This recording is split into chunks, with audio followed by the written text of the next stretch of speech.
So, uh, you were just telling me about using the timer. Um, did you ever get it worked out for it to be random, or did you just leave it at a particular setting? Yeah. It uh, set the timer just alarm randomly with the normative speed distribution you suggested. Okay. It's curious that you mention that in the beginning, when you first started doing that, that when the timer would go off, that you would be annoyed. Do you remember saying Yeah, that just now? Yeah, okay. That point is a most important point in time because what happened when the timer goes off and you feel a bit of annoyance is basically the same source of all the annoyance that you've had your whole life. And so by working with this technique of being able to throw that annoyance out and come back and do the practice with joy, that's a major change in anyone's mind and in the attitude because um, we live our lives in annoyance, in frustration. And so coming to a state where you're not, let us say, either creating anything or reacting to anything that creates annoyance. And so, in fact, that same annoyance, there's many different ways that we can look at it, and that some of my students are computer geeks, software, and that to get into a particular frame of mind or a frame of reference for coding, and we get on what's called a roll. I think that that happens with mathematics or a lot of different things when people get their mind focused and concentrated on something. And then something comes from the outside world, and we don't want to leave it. We want to maintain that mental state that we're in, and we see the outside thing as an annoyance. Is that is that ring a bell? Does that have anything to do with what you're talking about? In other words, I'm asking you the question of, do you remember under what circumstances you were more likely to be annoyed? yeah. With my experience of the timer, I think my interpretation is that I want to be in that state. So then the timer pulled me to the another thing. So then I become annoyed. Okay, so um, when we do get annoyed like that, this is something that you should be very much alert to. Partly because um, something's already gone wrong. In other words, it's a little late. That the annoyance has already grown from merely the original feeling that arose and is now risen already into annoyance. And I imagine that what you were able to do is that you were able to catch yourself with that and then come back to the actual practice of gladdening the mind and being here now, dragging the mind out of whatever it was that doing. And in fact, the more intensely we're doing something, the more likely that the annoyance is going to be big. But in the regard of what we're talking about, whatever it was that we were paying attention to in this regard can be considered a hindrance. or an obstruction of the mind, because what we want to have the mind capable of doing is apply it and sustain it to that which is the most wholesome, uh, appropriate thing to do. Um, Wise attention. So if we are paying wise attention and we focus the mind on paying wise attention, then that paying of wise attention is to what's happening in this present moment. All right? So if the alarm goes off and we're lost in thought and we don't want to come out of that thought, then the annoyance comes, and that should be um, sort of a kick. And that I want to go back to the four major issues, which are the four path factors. In this case, the alarm itself is kind of an assistant to, or maybe even a substitute for sati. But that what we're looking for is not just that the alarm goes off on the cell phone to wake us up. We want that alarm to go off in the mind. And we want it to go off often, very often. All right, so that sati, that's the skill that we're looking to develop. But it's not the only skill, because if we have sati and frustration, then we've still got nothing, except for perhaps now I'm frustrated and now I know I'm frustrated. And that's the only thing that's happened. So we have to put that effort in it, and that effort is to bring the mind out of whatever it was attached to and bring it to something new. And so I often use the English language expression of kicking it out. But basically, we just merely change the subject. It's sort of like that the alarm goes off at kind of the bottom of a page on a book, and all we're going to do is turn the page. But by turning that page, we're also kicking out the old page, and we're putting in a new page. And in this case, we're putting in new thoughts into the mind, and the new thoughts that we want to put in the mind are thoughts of joy, thoughts of satisfaction, the old routine that you and I have been talking about. In other words, you start to build the power of success, the power of satisfaction, and you start to do that every time the alarm rings. Now, one of the things that the students have been telling me is that after they get into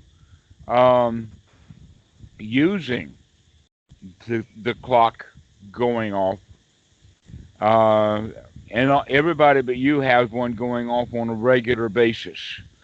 And that because of its regularness, it actually, what happens is that it builds up so that they become aware, they become mindful without needing the alarm to go off. And this is the intention of this practice. And I was wondering if the randomness, putting it random, is going to even wake the mind up faster, so that you start to remember, you start to anticipate.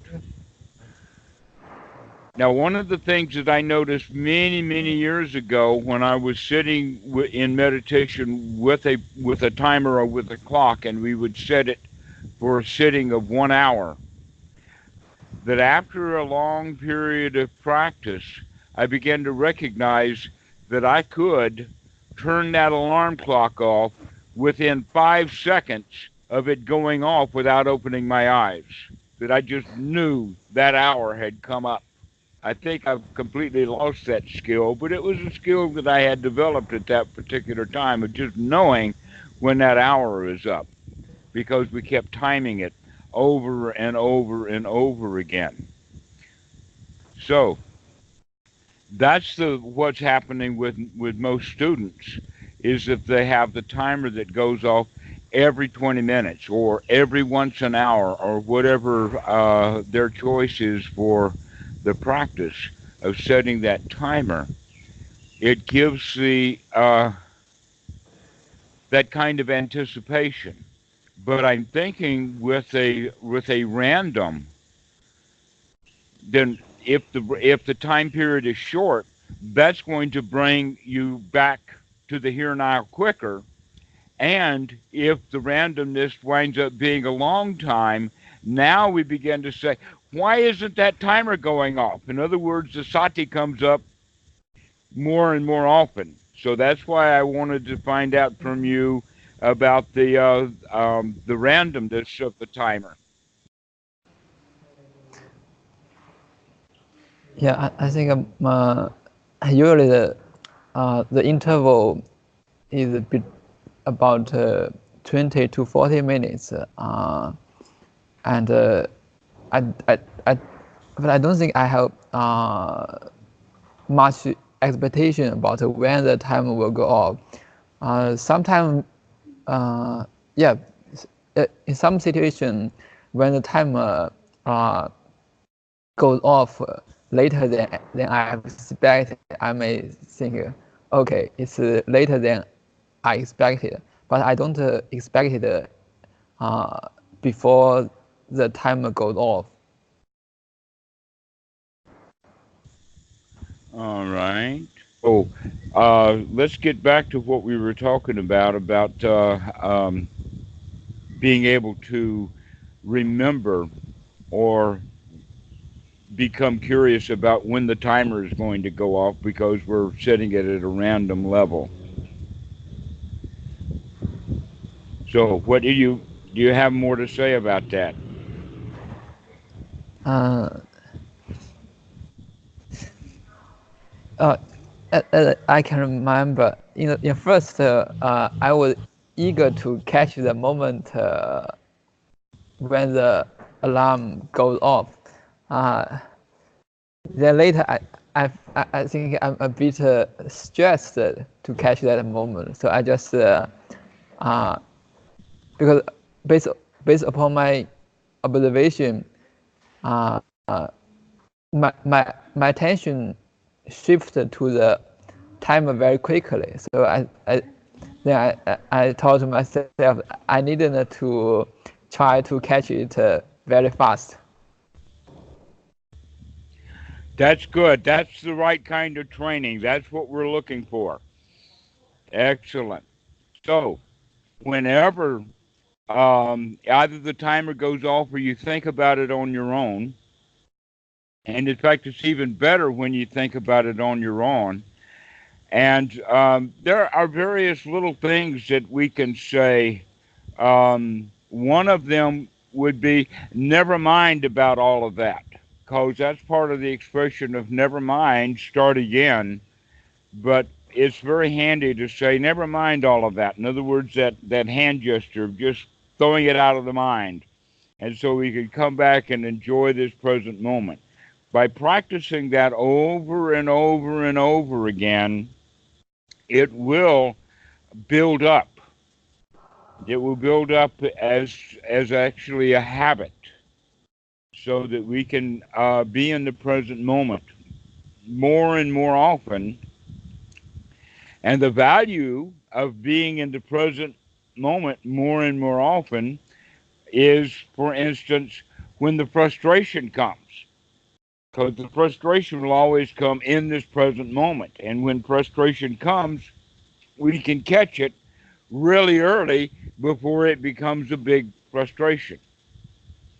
Um, an example of that is another student who lives in New York City, and that, in fact, he was one of the. This is such a good example because he would be at home at night doing code because he can concentrate better at home than he can at work. So here he is concentrating on his code at home, and his dad comes in, and he kind of pushes his dad aside because he wants to do this coding, and later that causes a family squabble. And so Willie recognized very, very quickly when we talked about that, oh, now I understand that this whole practice of the Dhamma is to come out of whatever we're doing instantly and pay attention to what's happening in this present moment. In that case, it was his dad came in, and his dad was wanting something from him. And by the way, part of the reason that I mention this is because this whole family is from China. Both the dad and the mom were born in China, so it's a very Chinese kind of thing in the sense of that the father is expecting respect from the son, but the son is not paying any attention to his dad because he's too busy coding. And so you can see the family dynamic get all twisted up right there. Okay? So much of the practice then has to do with the be here now, or the waking up, to being able to, never mind how good our coding is or how focused we are on that coding, this is the point in time when we've got to come out of it. And so that's an important kind of thing, because many people in meditation, especially when they get started on it, they think that what they want to do is to get their mind very focused and very concentrated in a similar state to the coding. But that's not the direction that we're taking. The direction that we're taking is to have a super sharp, focused mind that is focused on what's happening right now, rather than getting lost down some tunnel or some particular activity. But now, the way that we would look at this is then, in this here now, to have the mind that's looking at that which is worthy and wholesome for being looked at. Because we already know that stepping in and thinking about the past is dangerous. We can start to remorse. We can start to figure out all the stuff that we've done wrong. Recognizing also that we can't do anything about it. The past is gone. It cannot be reclaimed or fixed or anything like this. And so it's better to not dwell in the past. That's not worthy of our attention. It's not wise attention. That the wise attention that we should pay is what's happening right now. Most specifically, what's happening right now is that we start with the body, we start with the mind and the feelings and the satipatthana, and then we go and look at it kind of from the aspect of the five aggregates. And then we look at it from the perspective of the paticca samuppada, or the 12 steps of dependent origination, which we've talked about. And so, in fact, a lot of what the Buddhist practice is about understanding how the mind works from watching it in operation in this present moment. And so today, what I would like to mention to you is that once we come out of that mental state of having a mind full of hindrances and obstacles, that when we come out of that state and be here now and really get a load of what the present moment is that we come to a state of relaxation. We come to a state of peace, of joy. And so that momentary state is what Ajahn Bhikkhu Buddhadasa calls a little nibbana. Just a little nibbana moment. And that we should be cultivating those little nibbana moments that a lot of people think that, oh, nibbana is that we go and we work hard and we work hard and we go down as we work hard and we work hard like that. But rather, the real way of doing it is to practice it moment by moment when we think about it, like when the timer goes off. So we go bip, and then you go bip, and then you go bip, and then eventually you go bip, really deep. But it still only lasts a moment. So we're not trying to keep it going, but we're trying to come back to it often. And in this regard, this is actually what we would call the third noble truth now. So I introduced to you the third noble truth as an experience of what is it like in a particular moment to be completely satisfied.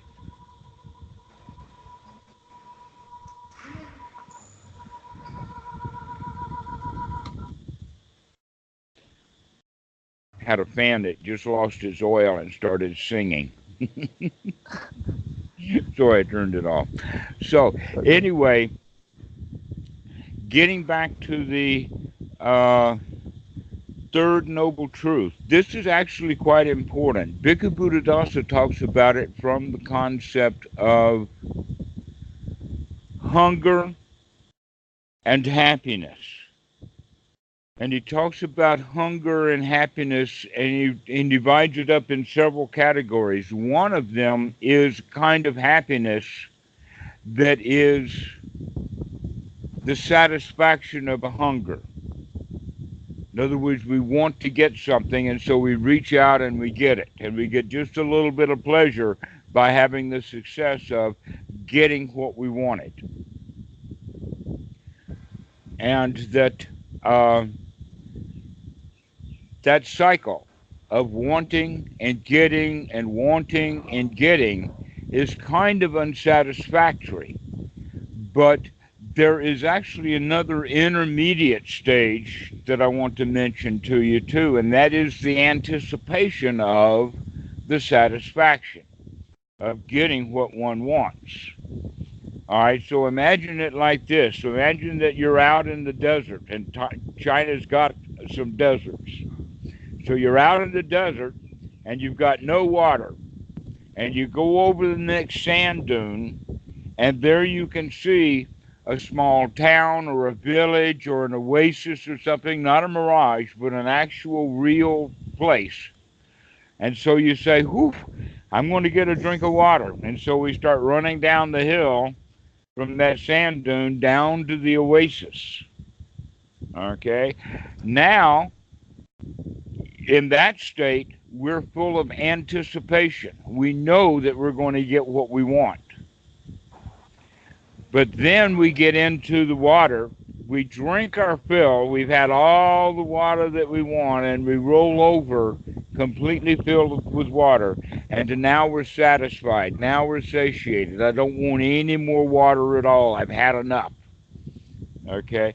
This is the kind of state that we're looking for. And most people don't ever get to that state of complete satisfaction, but they substitute the desire to get something for the happiness itself. It's almost like the pursuit of happiness actually becomes the happiness of pursuit. In other words, so long as I'm out after happiness, that's enough. And so people go to music concerts and they go to all kinds of things with the anticipation of finding happiness, but they don't ever really find the happiness, but they have the promise or the anticipation or the expectation that happiness is going to be there. And so that winds up being what the happiness is.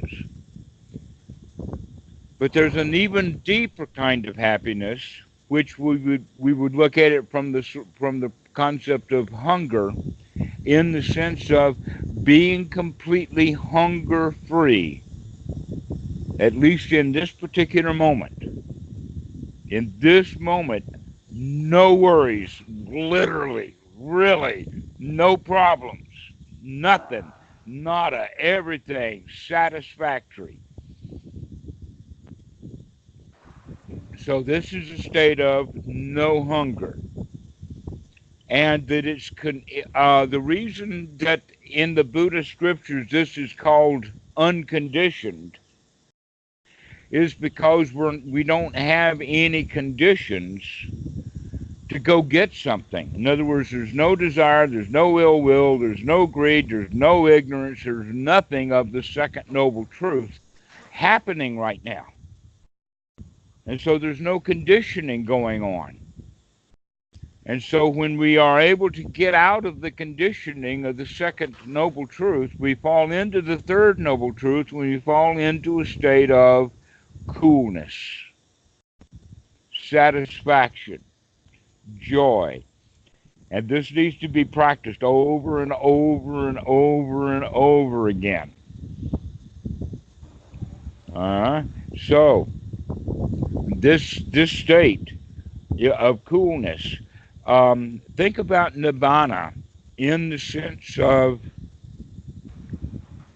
um, a pie that's being cooked in the oven, that when you have some food coming out of the hot oven, you can't eat it right after it comes out of the oven. It's hot. It's been conditioned by the oven.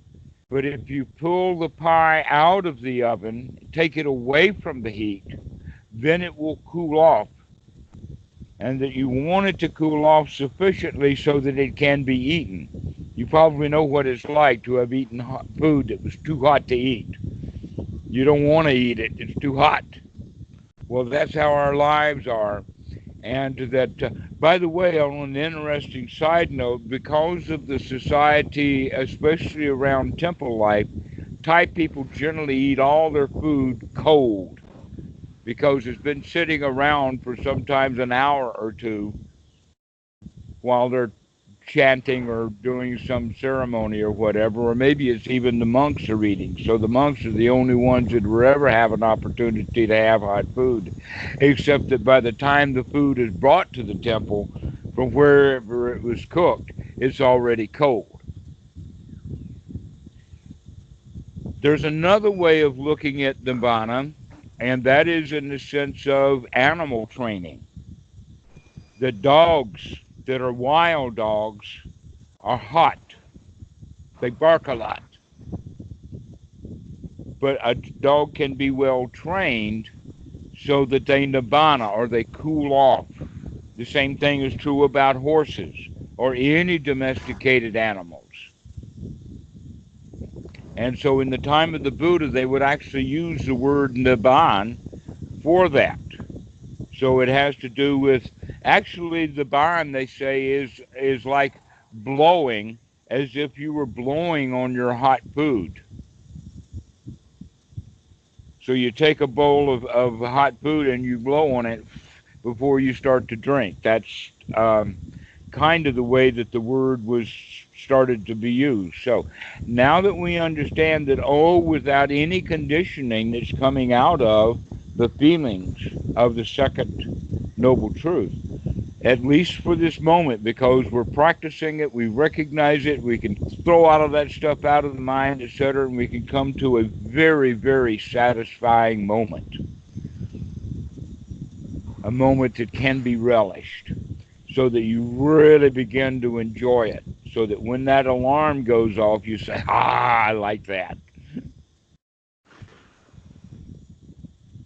To have that coolness, have that satisfaction. And so it needs to be practiced often. If you do this with a timer that goes off like 10, 15, 20 times a day, then that's a whole lot better than to sit in a practice meditation setting for, let us say, 30 minutes or an hour a day. And that's how all students get started. That's what I would recommend also. But later in the practice, that I would say that, 1 hour a day, that's pretty good, but what about the other 23 hours a day? Here we have an hour a day that we're practicing very hard to come out of suffering, doing right effort and practicing clearly so that we can be here now. And then we spend 23 hours again back in the old habits that come back again and basically make the our progress using only a sitting meditation once a day. Then our progress is very slow, very, very slow.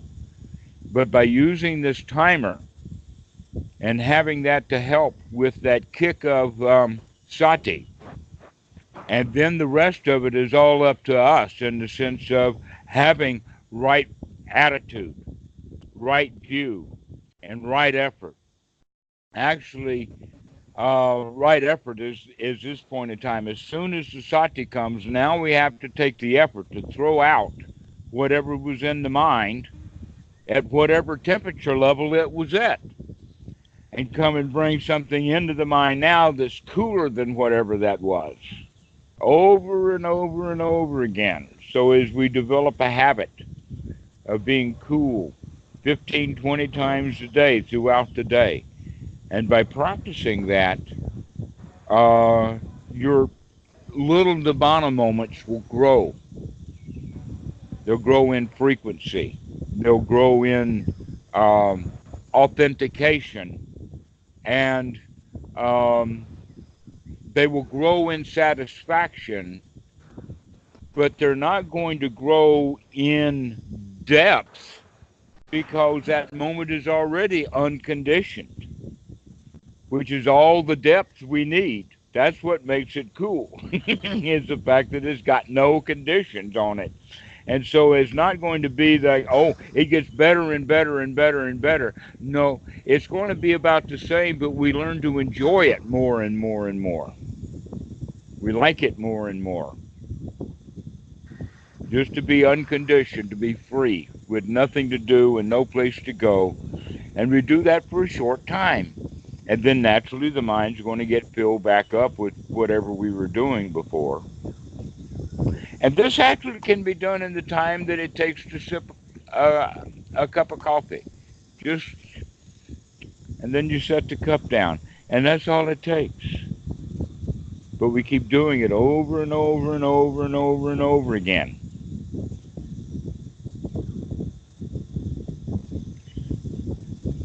This is the practice.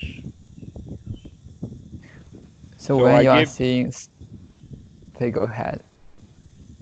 so I give you the assignment to start having little Dhammarato moments. Start practicing now to start watching the third noble truth, to recognize when you're actually in the third noble truth. What is it like to be free from that second noble truth, to be free from the conditioning? And this can be practiced. Yeah.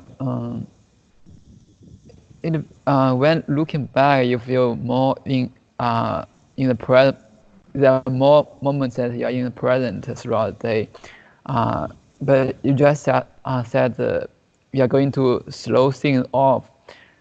But I just don't know how this happened. I mean, it just happened on its by itself. It didn't feel like that I'm slowing things off.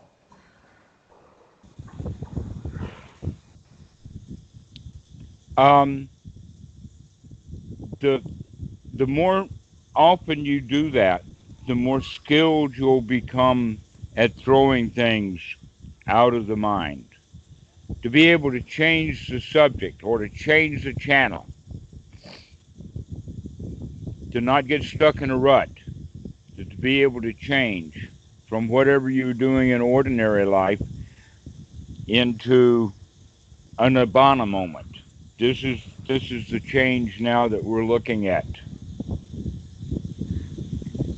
Yeah, what you describe fit with my own experience, but I'm not sure. Maybe it's the tricky, the trick. Maybe the language is tricky. I mean, uh, all these things seem to happen by themselves. Uh, I could feel that I'm becoming more and more in the present moment in the day, but I'm not sure how I'm putting the effort. Well, the effort becomes easier. In the beginning, effort can be very hard, especially as you were saying, because the frustration is there. It takes effort to come. In fact, the frustration itself is kind of an anti-effort, and so it takes a lot of effort to overcome that frustration. But once you start doing that, now it becomes easy to do. So as soon as the alarm goes off, you can say, "Aha!" So you can enjoy the moment. Is that what you're saying? That it's Uh, become kind of effortless. yeah, uh, I mean, I don't know how the frustration disappeared. Actually, I didn't know how that happened, and I'm not sure how I uh, how how did I put effort to make that frustration disappear. It seems just it disappeared naturally. Yes, I would call it naturally. Um, in the sense of if you uncover something that has a big weight on it, then it's going to change naturally. All right. For instance, if you have a fire that has a big, heavy, wet blanket over it and it begins to get smothered, if you take that blanket off, then the fire is going to blaze up naturally. In our case, if we put the fire out, the fire of the second noble truth, the cause of suffering, then things will naturally cool off. And also the skills will naturally start to develop so that right effort actually becomes unremitting energy, that you can do it easily because you're getting good benefit from it and you know that. And so you're very happy that it's come. Oh, thank you, Mr. Sati, for coming.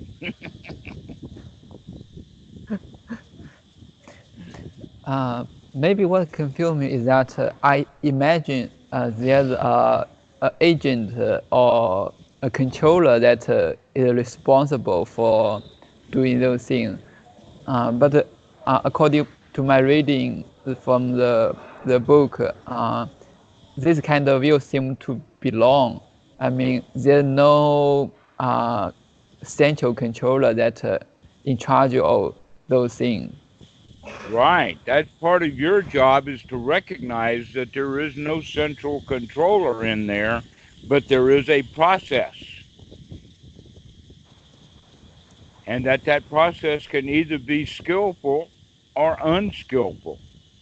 It can either be managed or it can be random. And most of our lives are spent random, but with the practice of understanding the Four Noble Truths and having a new frame of reference of the Four Noble Truths, especially in the sense of suffering and no suffering, with that, we now can start living a life of wisdom.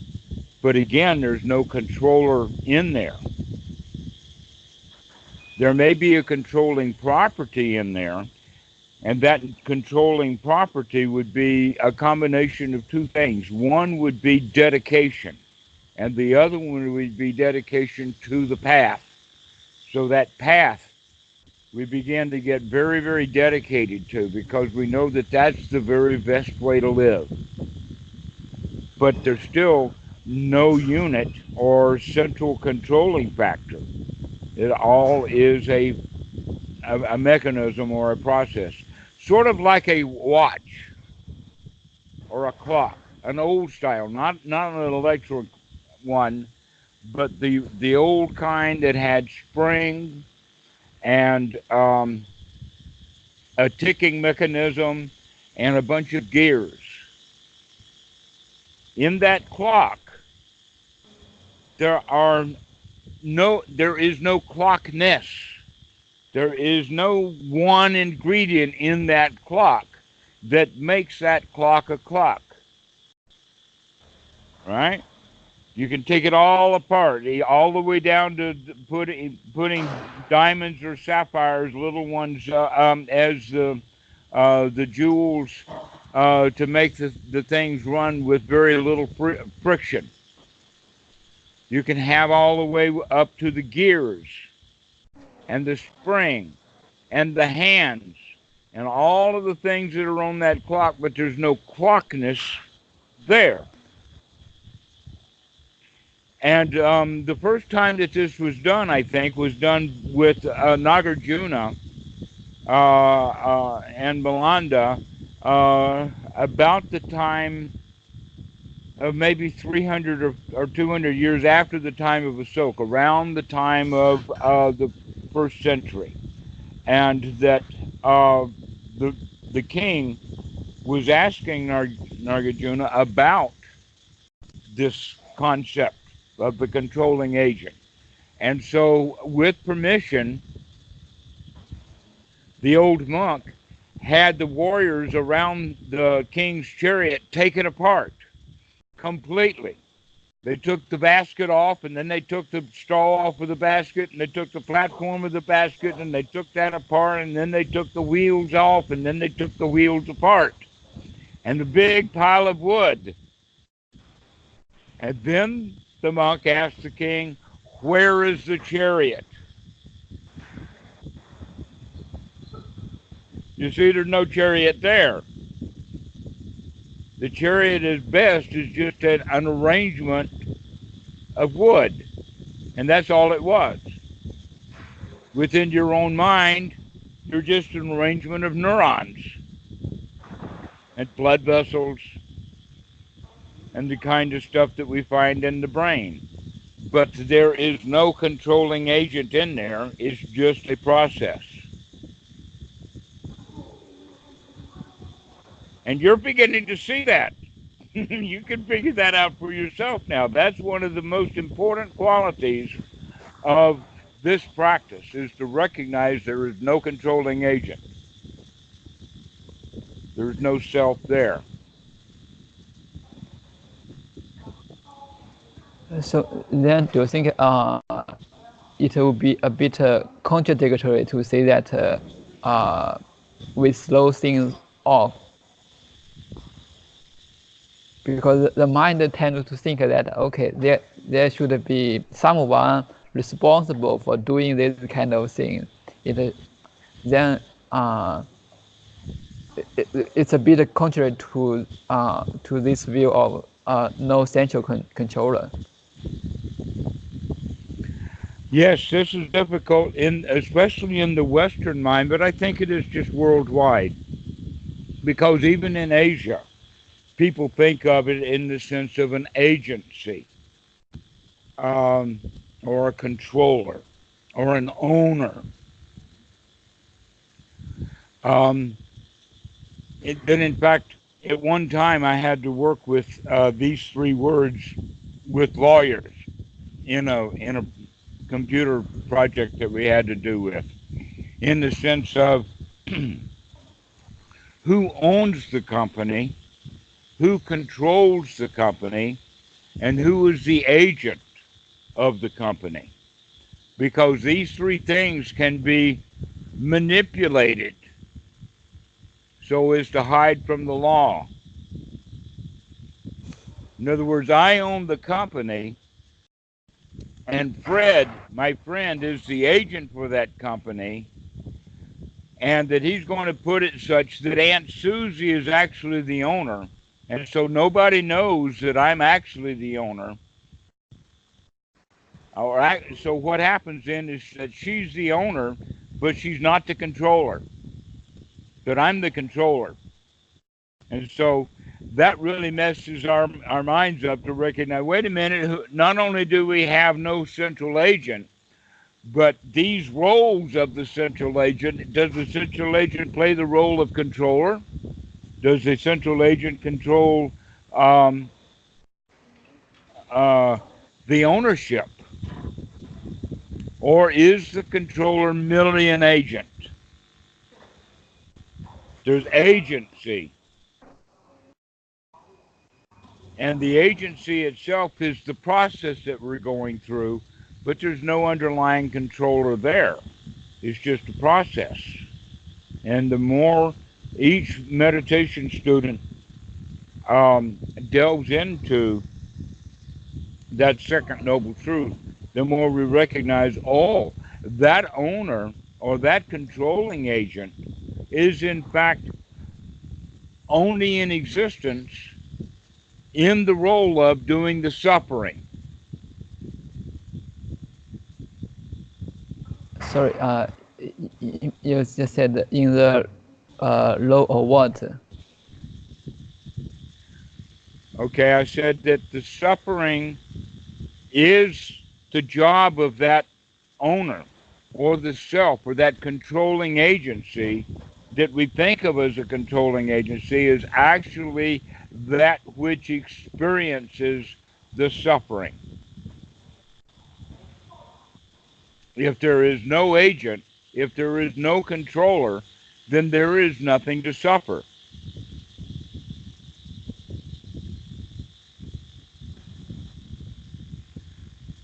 There, Yeah.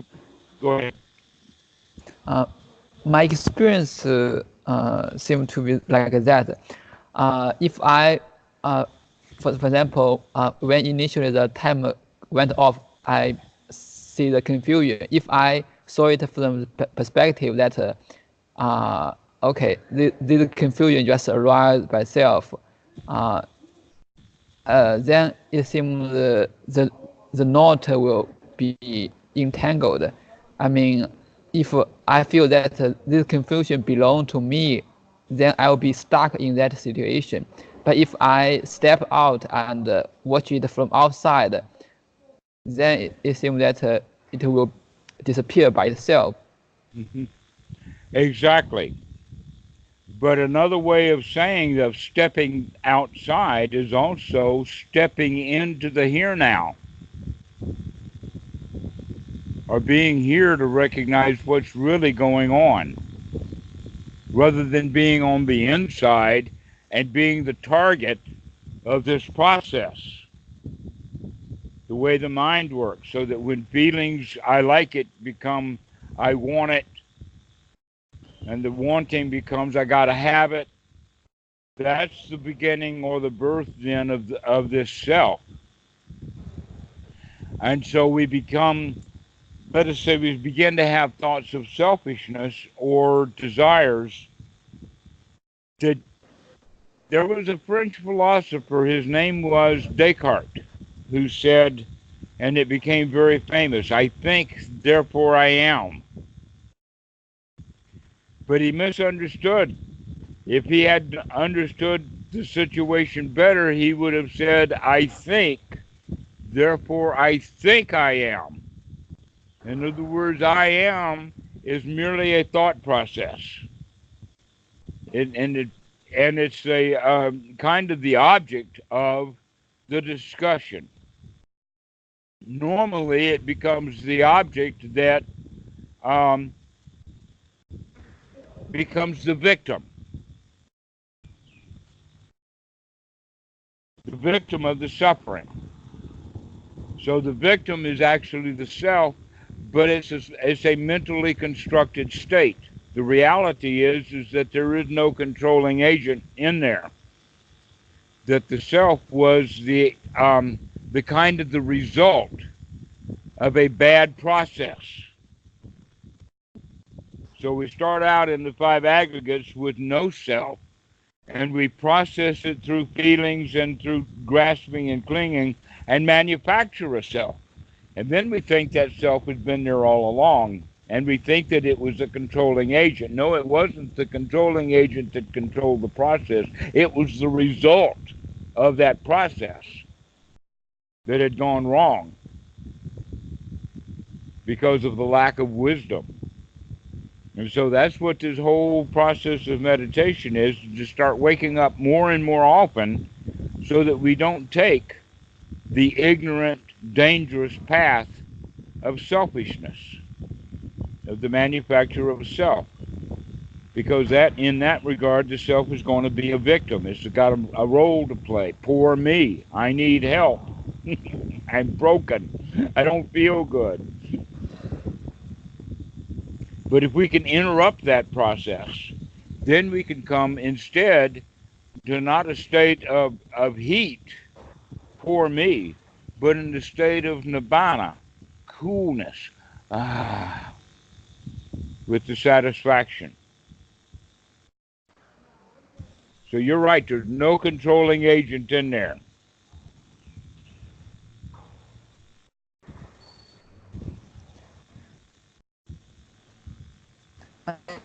There's some another, because you just talk about the example of discussing agent owner of company with a lawyer.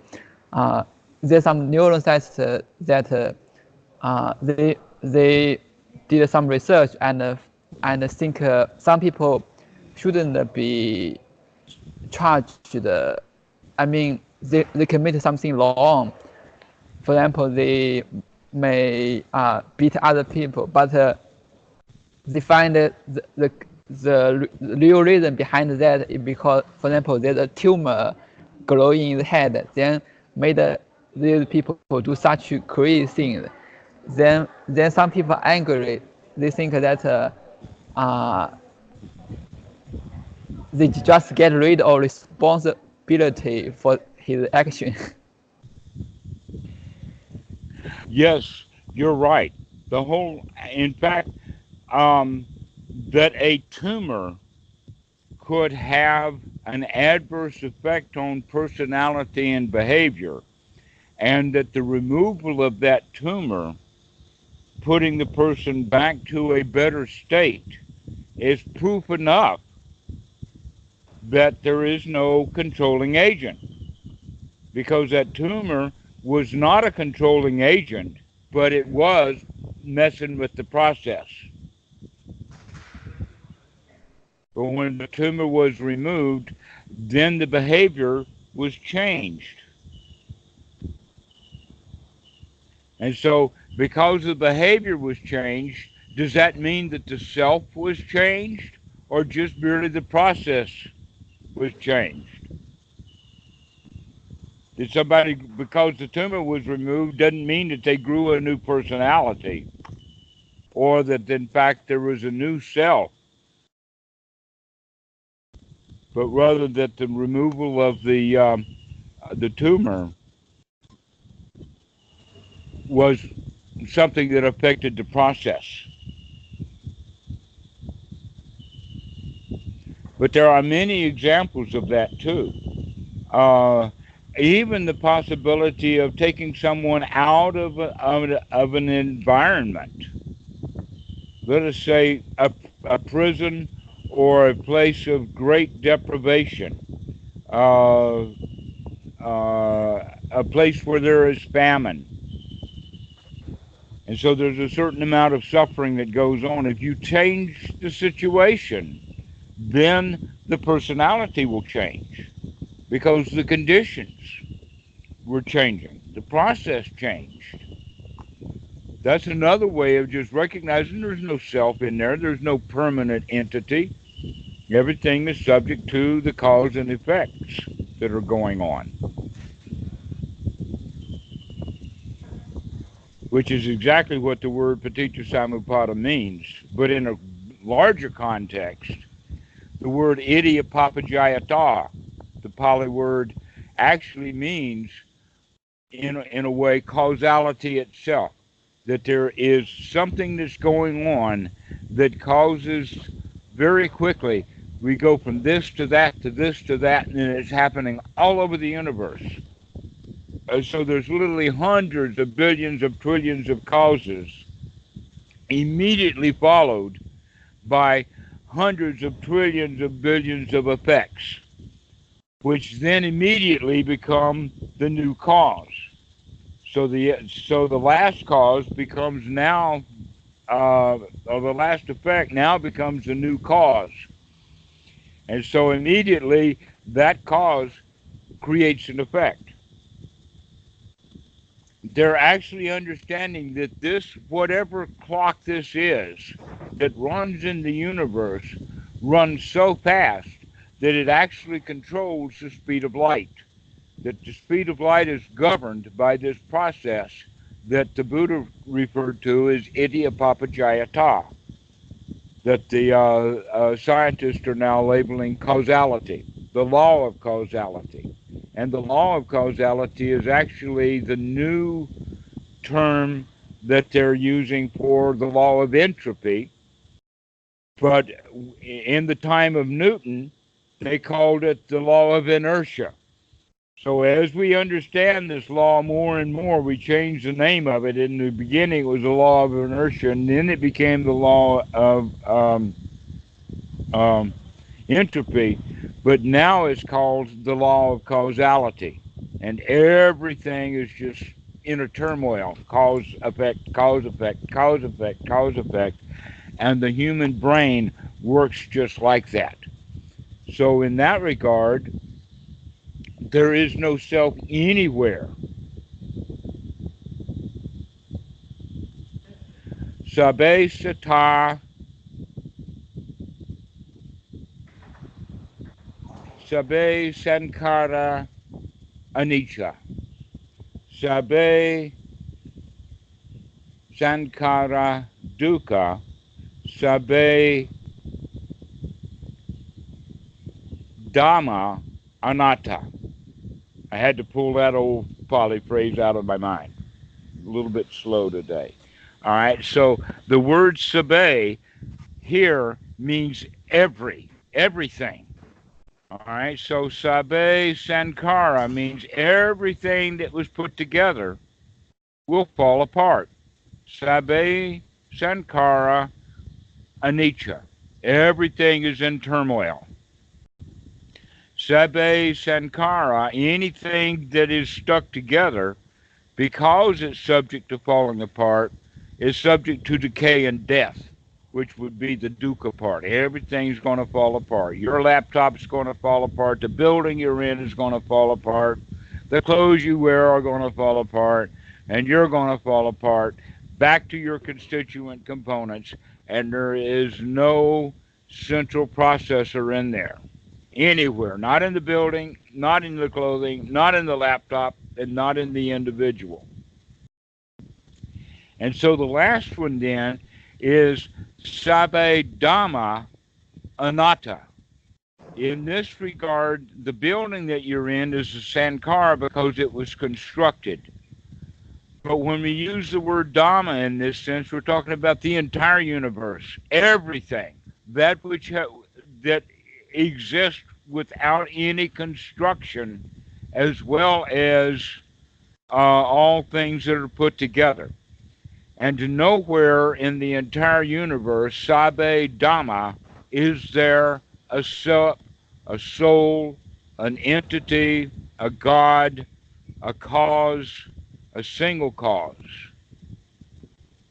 There's not one of them anywhere. Sabe Dhamma Anatta. There is no self anywhere.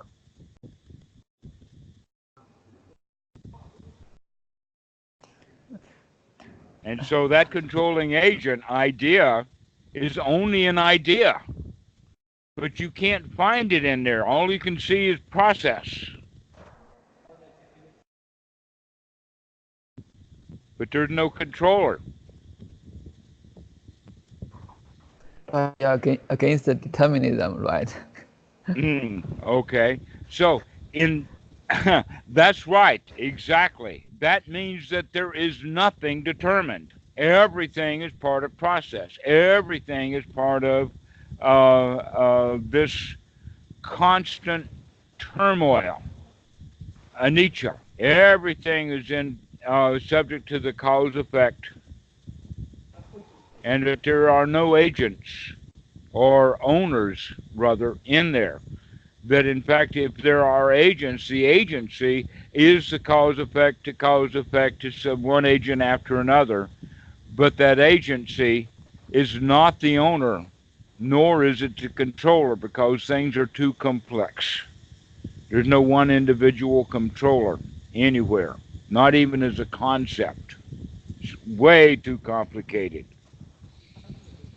And I guess I just said that that so far scientists have not been able to come to a unified field theory, that they can still break it down to only four forces: the strong nuclear force, the weak nuclear force, and together the strong nuclear force will build protons or neutrons. The weak nuclear force then will help build the atom so that it keeps an electron, so that the electromagnetic force then is capable. And with the mass, that gives gravity. So those are the only four forces there are, but we can't bring it down to one. There's no controlling agent nowhere. Sabe Dhamma Anatta. No control, not one. There's no unified law. There's no one thing that controls everything. And in religious terms, that means that there's no overarching God either, that's trying to control everything. That the control is done through a complex set of laws and relationships. And that law mostly is that law of causality. Things just keep rolling on and rolling on and rolling on, constantly in turmoil. And so the question is, can us humans find peace and comfort and satisfaction in the midst of all of that turmoil? The answer is yes, if we can remember.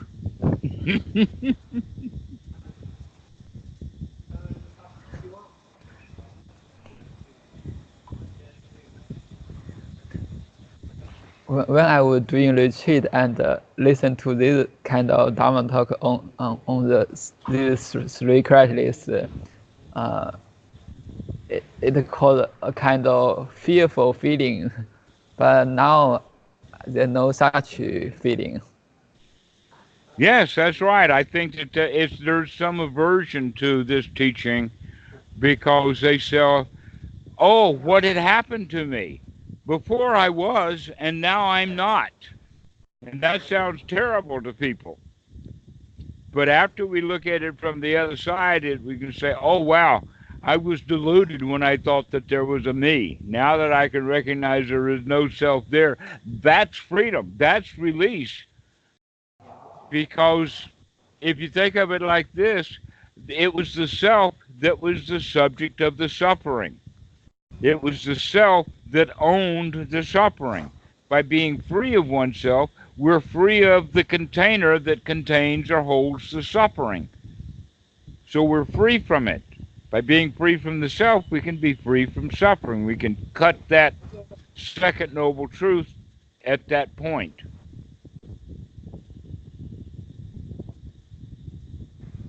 But you're right. A lot of people we get really fearful when we hear the teaching that there is no self. But you're getting comfortable with that. And one of the things, by the way, that I have mentioned to people, mostly when they're at the very beginning, when they start to question it. Oh, you mean there's no self? I'll give them the joke. I say, okay, if you have a self, grab hold of it, paint it red, and mail it to me.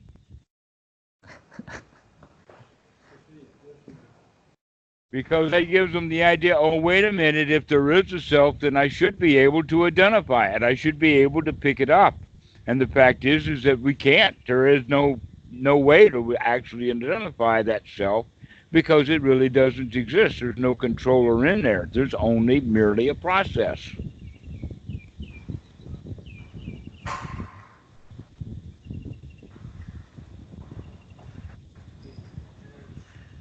Yeah, it's still difficult for me to understand understand intellectually?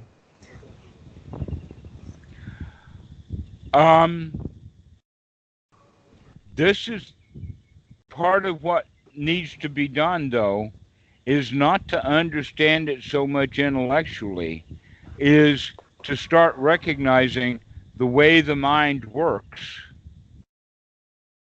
does not require that owner or that controller, and that it can't be located. So, one, we have no need of it, and two, we have no evidence of it. If we had a need for it, then we would have to find evidence of it. But since there's no need for the self, then we can recognize, oh, there's no evidence of it. So your part of your job is to recognize that there's no evidence of a self.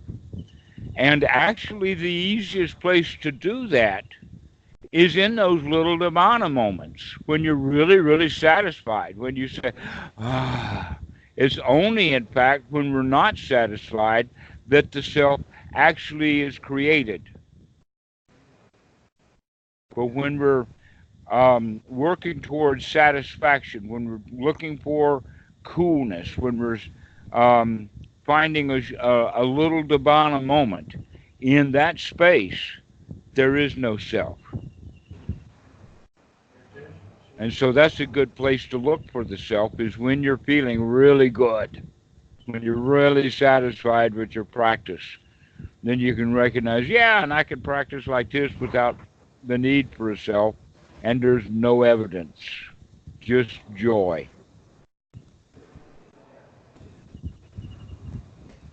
But the interesting would be that if I experience that those nibbana moments, then I ask self, what is there a self that will experience the moment? This ideal self will come up immediately. Well, yes, but still that ideal self is only a concept.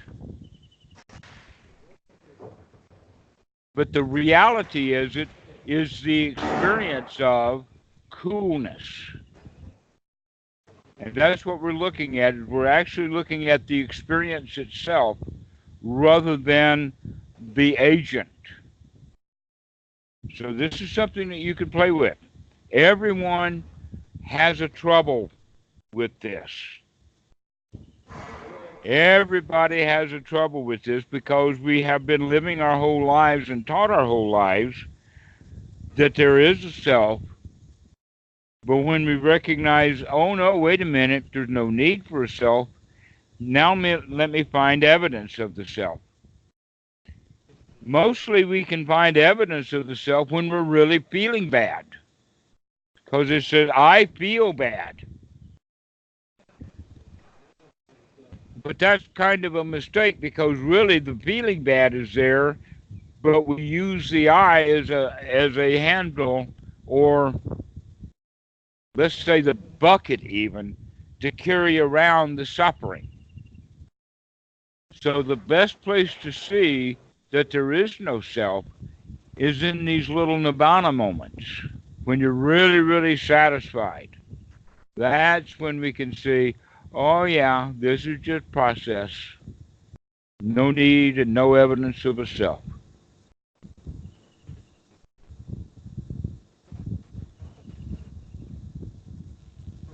Funny how the Dhamma works together like this. It's all one kind of little unit.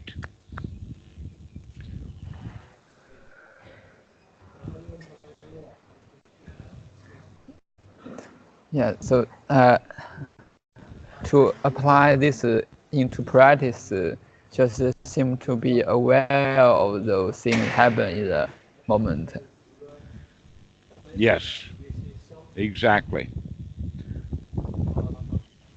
So, today I've given you a slightly different perspective of the way to practice, because now we're adding the third noble truth, so that your practice will begin to change in the sense of recognizing what it is like to be free from suffering. to be free from hunger, to be free from want. And in that same moment, you're also free from self. The satisfaction and security have taken over.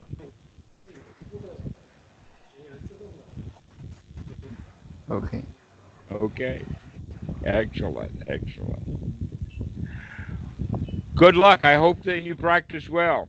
Enjoy your little nibbana moments. Really find that third noble truth, because that's where you'll find Okay. the deep understanding of there is no self. All right. Well, I'm going to let you go now. Thank you. Thank you for teaching. Okay. We'll see you. Good to see you too. Bye bye. Bye bye.